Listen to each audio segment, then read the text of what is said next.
اور جب کوئی شخص بدعت ایجاد کرتا ہے تو اس کے دل سے حدیث کی حلاوت چھین لی جاتی ہے، اس لیے وہ بغض رکھتا ہے۔ اسی طرح امام احمد بن حسن نے امام احمد بن حنبل سے ایک واقعہ ذکر کیا۔ مکہ شریف میں کچھ لوگوں نے اہل حدیث کو فرمایا کہ یہ بری قوم، اچھے لوگ نہیں ہیں۔ اس وقت ابو عبداللہ یعنی امام بن احمد بن حنبل نے اپنے کپڑے جاڑتے ہوئے کھڑے ہوئے، یعنی غصے ہوئے اور کھڑے ہوئے، گفتگو ہو رہی تھی، جب یہ بات سنا غصہ کر کے کھڑے ہوئے اور فرمایا وہ شخص جس نے اہل حدیث کو برا کہا بے دین ہے، بے دین ہے، بے دین ہے، اور اپنے گھر میں داخل ہوئے۔ بتاؤ۔ اسی طرح شیخ عبد القادر جیلانی فرماتے ہیں وَاعْلَمْ إِنَّ أَهْلَ الْبِدْعِ عَلَامَاتٌ يَعْرِفُونَ بِهَا، بہت سارے علامات ہیں اہل البدعت کی جس سے وہ پہچانے جائیں کہ اہل بدعت کون ہے۔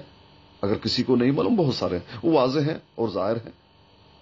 آگے فرماتے ہیں ایک علامت تو یہ ہے کہ وہ اہل حدیث کو برا کہتے ہیں۔ ہاں، اب آپ نے دیکھ لیا ائمہ کی گفتگو اور اہل حدیث کہاں سے ہیں۔ جو اہل حدیث سے نفرت کرتا ہے ان کے بارے میں ائمہ کا کیا قول ہے۔ اب یہ ہلکی پھلکی بات آ گئی، چھوٹا سا تبصرہ یاد رہے، وہ ضدی ہوگا، بغضی ہوگا جو یہ کہتا ہے کہ پلانا سے نام الاٹکایا، پلانا سے، دیکھ لیا آپ نے کہاں سے ہے۔ بھائی اہل حدیث اس دور سے جس دور سے نبی علیہ الصلوۃ والسلام، اس بات سے کوئی انکار نہیں کر سکتا کہ جتنے نام آپ دیکھ رہے ہیں، یہ حنفی ہے، یہ پلانا ہے، یہ دیوبندی ہے، یہ بریلوی ہے، یہ بعد کی شے ہے۔ شروع اسلام میں یہ تھے نہیں نام۔ اب باقاعدہ اپنے آپ کو اہل حدیث کہلوانا غیر مسلموں سے یا سرکاری اداروں سے یہ لازم کیوں ہوا؟ یہ اس لیے کہ شیعہ بھی اپنے آپ کو کہے مسلمان، بدعتی بھی اپنے آپ کو کہے، شجر حجر کو پوجنے والا بھی اپنے آپ کو کہے، قادیانی بھی اپنے آپ کو کہے۔ اس وقت اب غیر مسلم سب کو مسلمان سمجھتا ہے۔ انہوں نے کہا بھائی نہیں، ہم اہل حدیث ہیں، یعنی قرآن اور حدیث پر چلنے والے ہیں، جتنے اپنے آپ کو مسلمان کہتے ہیں ان سے ہم برات کا اعلان کرتے ہیں۔ یہ اس لیے ہے بس، اور کچھ نہیں۔ مسلمان سب مسلمان۔ بھائی پتھر کو پوج رہے ہو، قبر کو پوج رہے ہو، قرآن و حدیث کو چھوڑ دیا، بدعتیں ایجاد کی ہیں، کسی نے نبی بنا لیا ہے، کوئی رافضی ہے، کوئی کیا ہے۔ اس لیے اب ساتھ ساتھ ایک اور بات، آپ جب قرآن مجید پڑھیں گے آپ دیکھتے ہیں کہ اہل کتاب اہل کتاب اہل کتاب، کون تھے اہل کتاب؟ جن کو شریعت دی گئی تھی، یہودی نصرانی، ان کا عالم مجتہد عامی سب اہل کتاب۔ اب جو لوگ تقلید کرتے ہیں کہ ہم مانتے ہیں اہل حدیثوں کو، لیکن کس کو؟ محدثین کو، جنہوں نے احادیث کو جمع کیا، یہ بھی ایک بے بنیاد بات ہے۔ حدیث پر چلنے والا، اس پر عمل کرنے والا، بھلے محدث ہو، بھلے عامی ہو، بھلے عالم ہو، وہ اہل حدیث ہے، قرآن و حدیث پر چلتا ہے، جس طرح اہل کتاب۔ اسی طرح اس بات کو آپ بڑے آسانی سے سمجھ لیں کہ بھئی آپ اپنے آپ کو دیوبندی کہتے ہو، آپ کا عالم بھی، مفتی بھی، مجتہد بھی، عام آدمی سب دیوبندی ہیں، تو اہل حدیث صرف محدثین ہیں، یہ کہاں تک درست ہوگا؟ اور یہ بھی بتا دیا گیا آپ کو کہ اہل کتاب سب کو کہا گیا، ان کو نہیں کہا گیا جو عالم تھے، مجتہد تھے، بلکہ سب کو کہا گیا۔ تو اہل حدیث قرآن اور حدیث پر چلنے والا اور اپنے آپ کو نمایاں کرنے والا دنیا میں، کہ بھئی تمہیں معلوم ہو ہم حجر شجر کو پوجنے والے بدعتی نہیں ہیں، بلکہ صرف اور صرف قرآن کو ماننے، قرآن اور حدیث پر چلنے والے۔ یہ ہے غرض و غایت اسلام کا، اپنے آپ کو نمایاں کرنا۔ واللہ تعالی اعلم بالصواب۔